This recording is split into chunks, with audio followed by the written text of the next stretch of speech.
Halo Sobat Investor, jumpa lagi di channel Investor Jelata. Kali ini saya akan menginformasikan laporan keuangan kuartal 4 Bank Jatim yang baru saja dirilis hari ini nih, sehingga kita semakin mudah untuk memprediksi dividen yang akan dibagikan Bank Jatim ya. Sebenarnya Bank Jatim ini sudah 2 atau 3 kali saya bahas gitu ya. Oke, sebelum kita mulai saya ingin mempromosikan boleh dong promosiin video sendiri beberapa prediksi dividen terutama dari saham sektor batubara seperti PTBA, ITMG dan juga UNTR ya. Dan juga ada prediksi dividen dari Matahari nih LPPF. Dan jika teman-teman berminat dengan informasi terkait 10 saham dengan dividen yield terbesar rata-rata 5 tahun terakhir, maka video ini sangat-sangat bagus lah untuk teman-teman tonton agar bisa dapat info 10 saham terbesar itu apa aja sih yang dividen yield paling besar. Nanti linknya bisa teman-teman di pojok kanan atas klik di pojok kanan atas. Dengan video-video yang lainnya ini bisa dicari di kolom deskripsi.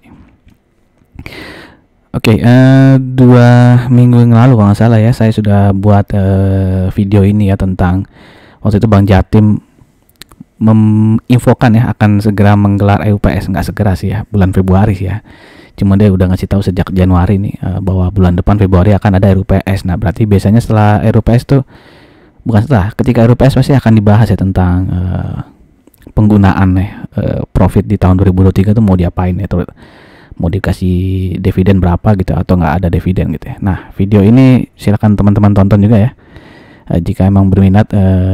Waktu itu saya prediksi dividen di situ seperti biasa, klik linknya entah di kolom deskripsi ada Oke, kita lihat dulu chart di hari ini di hari Rabu tanggal berapa 17 17 bisa dilihat di sini. Secara keseluruhan masih ada beberapa gap ada 2 gap di 815 dan juga 715 nih gap-gap yang terjadi ketika dia membagikan dividen yang belum ketutup sampai sekarang dan dia ini ada triple bottom lah bisa dibilang sih. Kalau nggak salah di sini 600 dites 2 kali Kita lihat lebih dekat. Nah, di sini bukan triple lagi, ini berapa kali Ini 600 dites terus Terus di sini juga dites 600 lagi Nah, setelah dia nggak tembus dia mantul naik ke atas Jadi bisa dibilang itu support kuat di 600 karena sudah dites beberapa kali tidak tembus.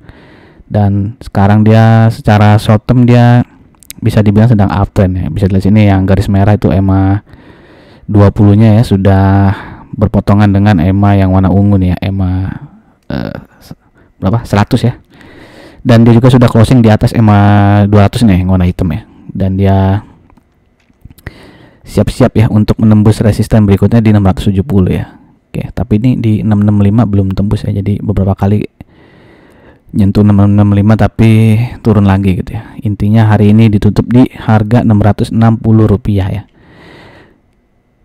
Nah, ini di video sebelumnya 2 minggu lalu itu saya memprediksi bahwa kuartal 4 nanti diasumsikan bahwa earning per share-nya itu 24 mirip-mirip dengan kuartal 3, sehingga nanti earning per share dari Bank Jatim ini sampai Desember Rp96,91 Dan jika diasumsikan dividen payout ratio-nya sama seperti tahun lalu 51%-an dan 2 tahun lalu juga 51%-an, jadi cukup wajar kalau kita asumsikan dividen payout ratio juga 51% di tahun ini, sehingga itu dividennya 51% dikali 96,91 dapat angka ini 49,42. Nah, kalau dibagi dengan harga saham saat itu Rp620 itu dividen yieldnya diprediksikan sekitar Rp7,9 Oke, nah kalau dividen payout ratio-nya 63% karena dia di tahun 2016 juga pernah sampai 63%, maka dividennya sekitar Rp61 yang berarti dividen yield-nya lebih besar lagi 9,8%.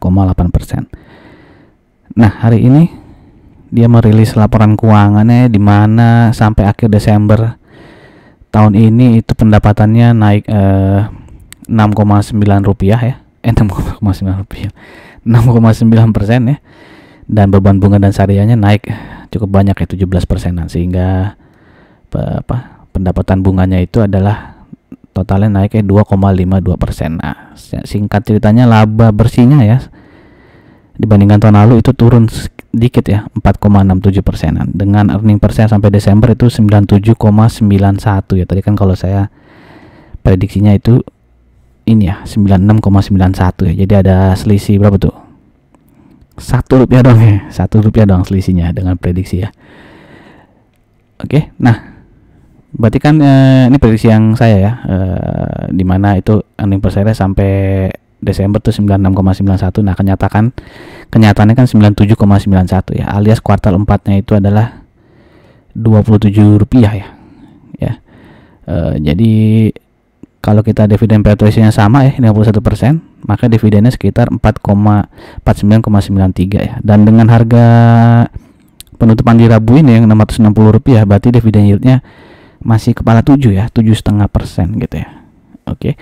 Dan jika dividen payout ratio-nya 63% ya, silakan teman-teman hitung sendiri ya. 63% dikali 97,91 itu dapatnya berapa ya? Kayaknya sih nggak bakal jauh-jauh dari 7,5% juga sih gitu ya. Nah, itu saja informasi singkat dari saya ya. Oh nih ya. Jadi deh RUPS-nya itu tanggal 7 Februari ya. Ini RUPS-nya tanggal 7 Februari.